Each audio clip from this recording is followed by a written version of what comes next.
Édouard Rion-Sipel, bonjour. Bonjour. Bienvenue à Radio J, on est très heureux de vous accueillir. Alors vous êtes membre du Conseil national du Parti socialiste, ancien député socialiste de Seine-et-Marne, essayiste aussi, auteur de plusieurs ouvrages, dont La gauche en commun, que vous aviez co-signé il y a maintenant un peu plus de 2 ans, qui était assez programmatique justement sur une reconstruction de la social-démocratie.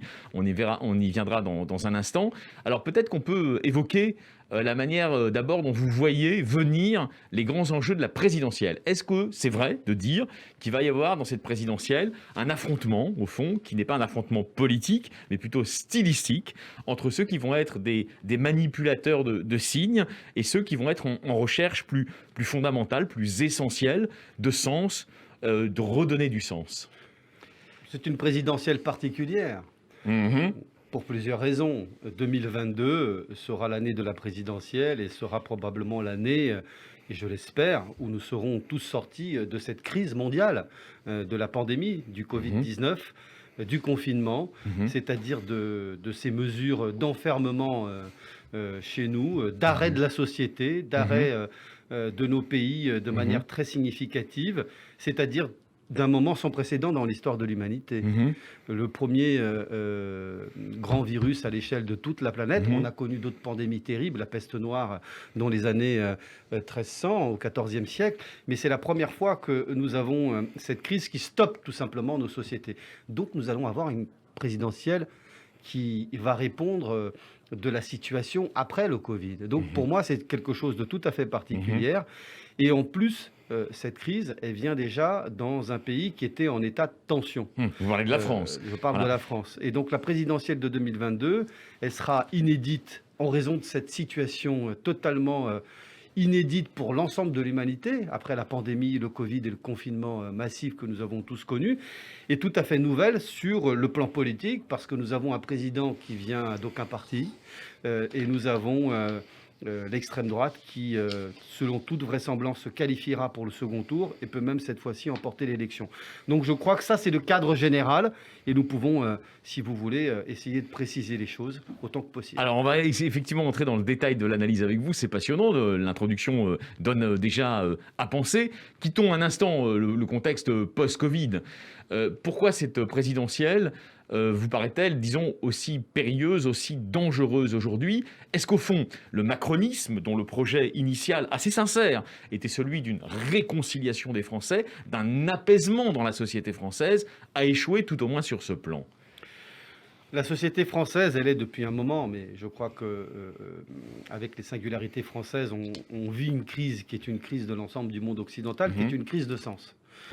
Ça a été l'objet, si vous voulez, de l'essai que vous avez bien voulu citer au début, que j'ai rédigé. La gauche en d'autres commun, amis. absolument. Voilà, Ouais. où nous parlions de la gauche en commun au nouveau possible, et nous analysions déjà l'état de perception des Français de la situation, l'état dans lequel se ressentaient les Français. Nous avons décrit une sorte de dépression française. Nous avons d'abord décrit la perception et le sentiment des Français. On a identifié ce qu'on a appelé de nouvelles douleurs contemporaines, une sorte de dépression, une crise de sens, une perte de repère général qui fait que le populisme se nourrit de toute cette crise de sens. Donc nous étions, avant la pandémie, dans la crise des Gilets jaunes, qui était déjà une espèce d'exaspération, d'un appel, d'une frustration qui était tout à fait latente dans le pays, qui commençait à se transformer en ressentiment.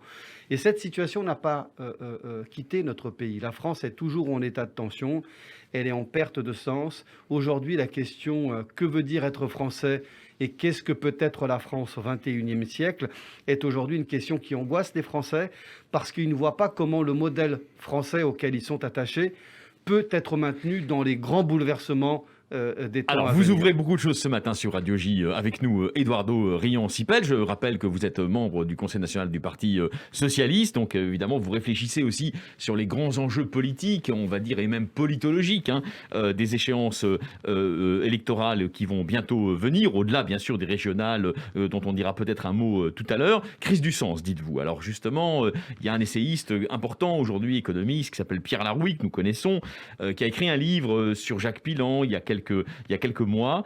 Et il réfléchit justement à la manière dont la figure du président, on va dire, s'est normalisée, s'est banalisée. Le président, comme le père, écrit-il, n'est plus investi d'aucune reconnaissance symbolique. Et Larouille ajoute, il est confondu avec son personnage réel, malentendu. Ensuite, il cite un psychanalyste que nous connaissons aussi, qui est Charles Melman, sur cette espèce d'abaissement de la fonction symbolique. Est-ce qu'un des enjeux de la présidentielle à venir, en 2022, c'est de redonner à la figure du président cette verticalité qui, aujourd'hui, semble lui faire défaut, quelles que soient ses incarnations, c'est-à-dire que ce soit Nicolas Sarkozy, que ce soit François Hollande, que ce soit Emmanuel Macron, les présidents français actuellement perdent en verticalité.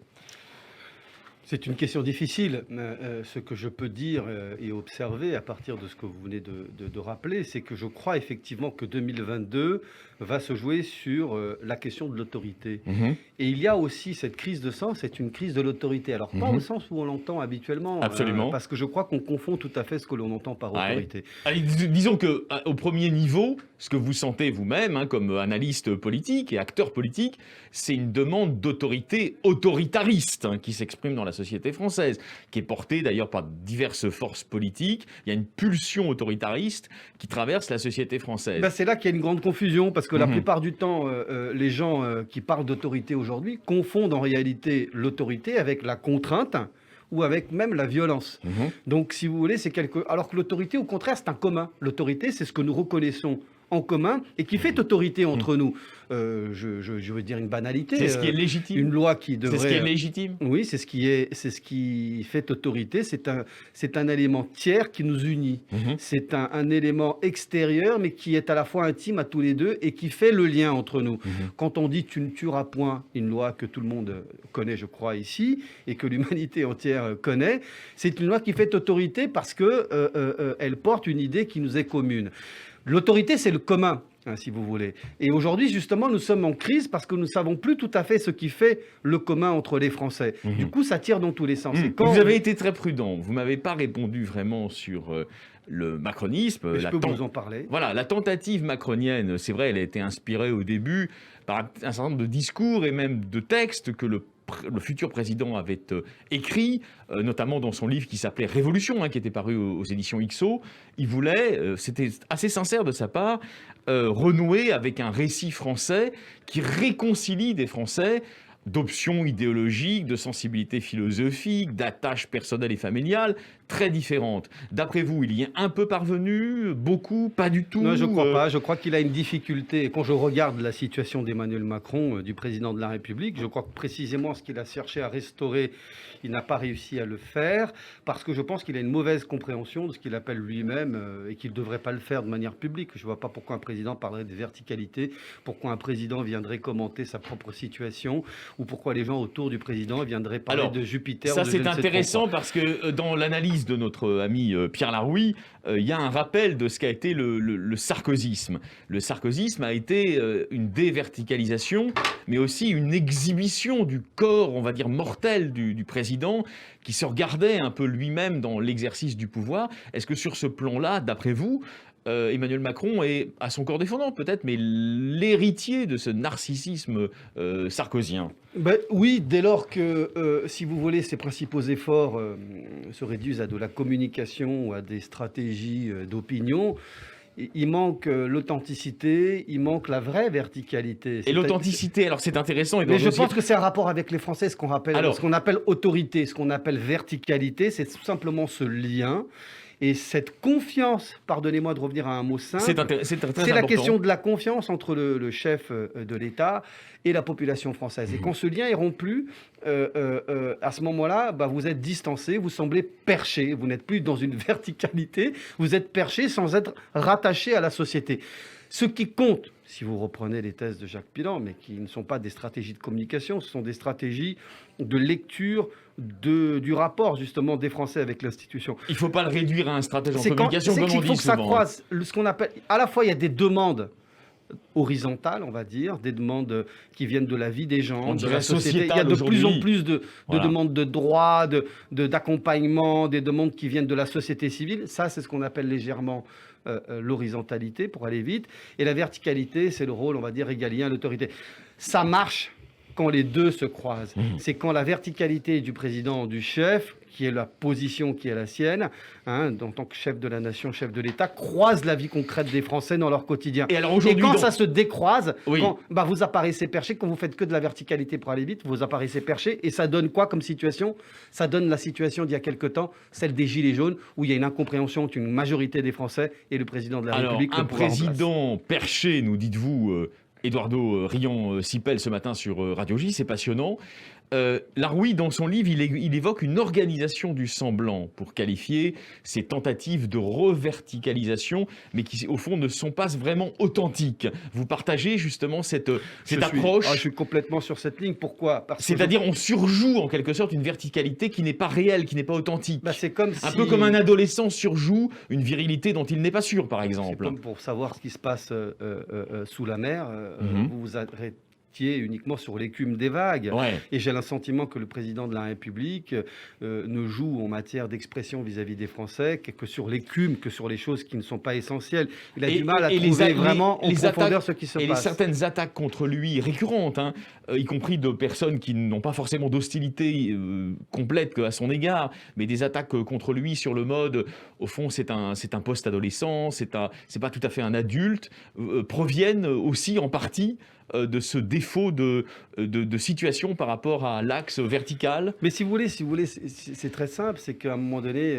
la communication, elle a ses limites, quoi. C'est que vous ne pouvez pas passer votre vie à raconter des histoires aux Français. La vraie verticalité, elle est dans le projet. Elle est dans ce que vous exprimez comme sens que vous voulez donner au pays et dans la politique que vous menez. Et c'est là où les gens ne se retrouvent pas. Donc les gens jugent ce que dit le président de la République et ce que fait le président de la République. Et là, le compte n'y est pas pour beaucoup d'entre eux.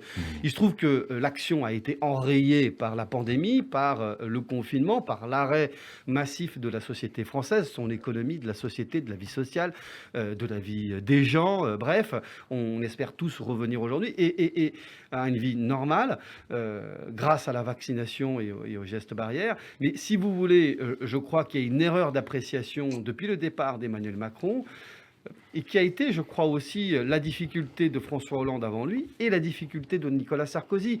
Emmanuel Macron n'a pas l'air d'avoir tout à fait compris les raisons véritables de son élection. Du coup, le coup politique qu'il a fait par la suite, qui a été une politique très libérale, très à droite, qui ne répondait pas nécessairement à l'attente qu'il avait su lever dans le pays, a produit cette déconnexion qui a emmené aux Gilets jaunes.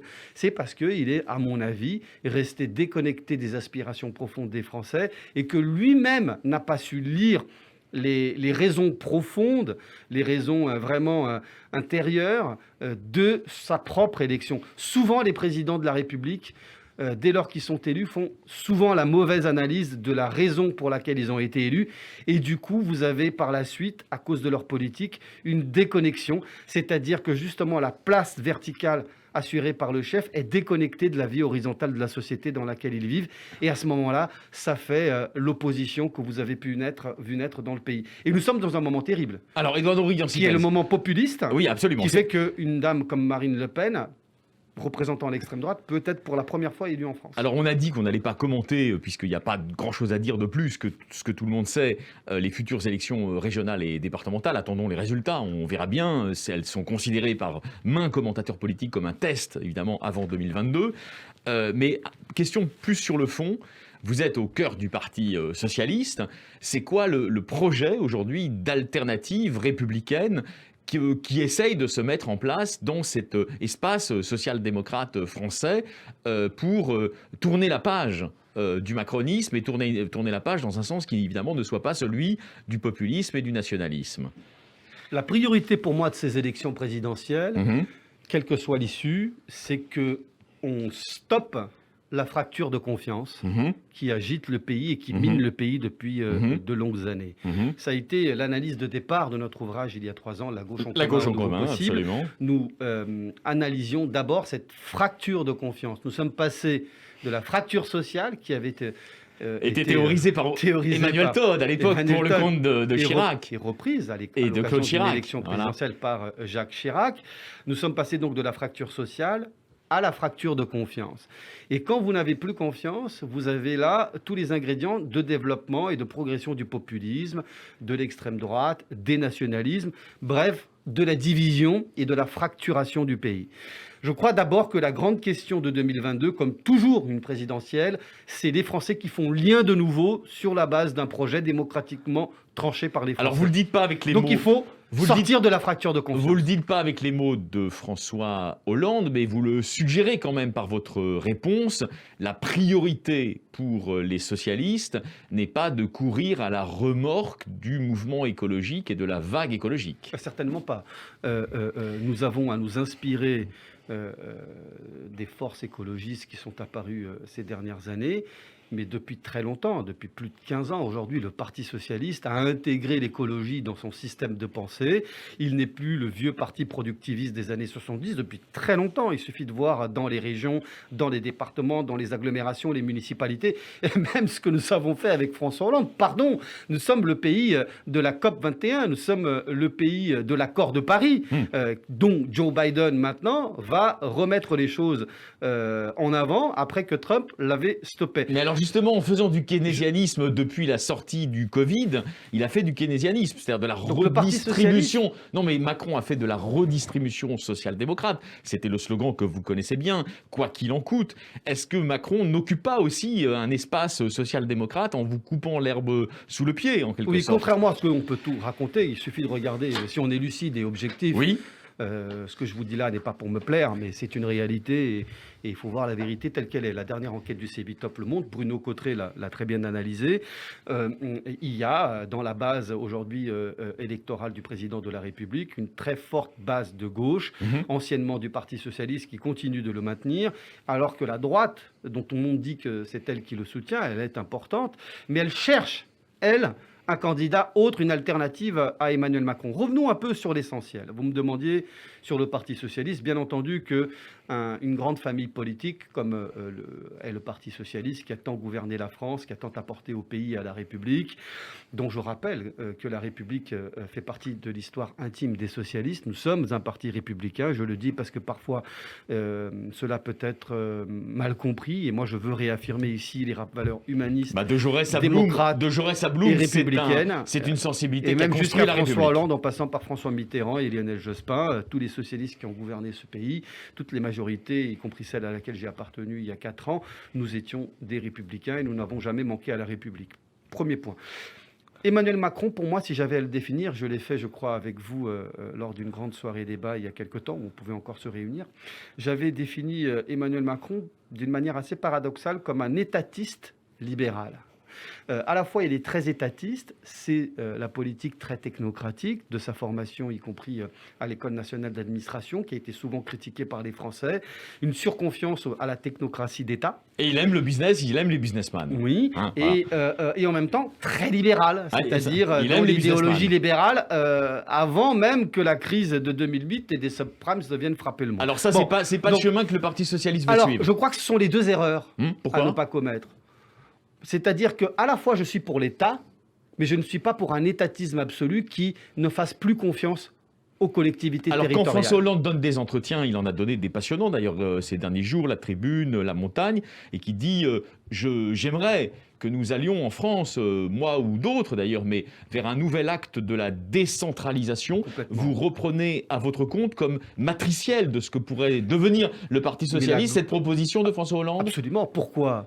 Parce que et d'ailleurs je m'étonne que personne n'en parle, je crois que c'est la grande mesure de liberté et de progrès pour la France. Pourquoi ? Parce que nous avons vu à l'occasion des Gilets jaunes qu'il y avait, et notamment avec Emmanuel Macron, qui représente une accélération de la technocratie d'État, nous voyons jusqu'à quel point, et nous le voyons avec la crise sanitaire, si vous voulez donner de la force au pays, si vous voulez que le génie français se déploie, si vous voulez que la créativité des Français devienne quelque chose qui soit bénéfique au plan économique et social pour les Français, alors il faut libérer les énergies dans les territoires. Il n'y aura pas d'avancée économique et sociale si on ne donne pas plus de pouvoir aux collectivités territoriales françaises. Si je vous comprends ça bien, suppose un nouvel âge de la décentralisation, un nouvel âge des pouvoirs locaux.